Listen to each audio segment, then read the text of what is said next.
China ni ada yang tak sedap lah kalau pergi tempat dia kan. Nombor satu,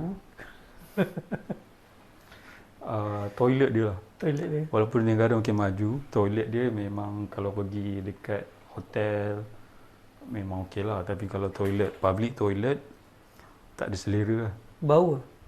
Bau satu, air tak ada, lepas tu open. Open tu bukan, kalau toilet lelaki kan open menghadap dinding kan. Ya. Ini menghadap engkau. Macam mana tu? Maksudnya dia Nak buang air besar, air kecil pun tak ada pintu. no. Itu satu. Sebab kalau saya pergi, memang saya tak pergi public toilet yang agak-agak area tepi bandar lah. Kalau yang hotel okey. Itu satu, toilet dia tak improve. Lagi? Apa lagi? Nombor dua, dia orang mana-mana ada orang. Ya. Pergi mana-mana je. Ada sekali tu saya pergi area Forbidden City. Kat situ banyaklah museum semua kan.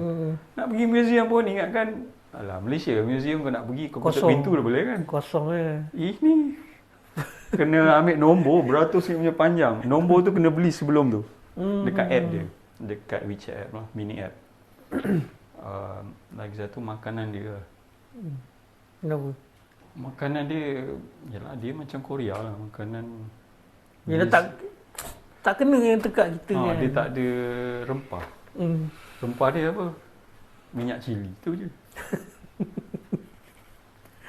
Duduk seminggu okey, duduk sebulan atau sebulan dah rindu kari mamak ah.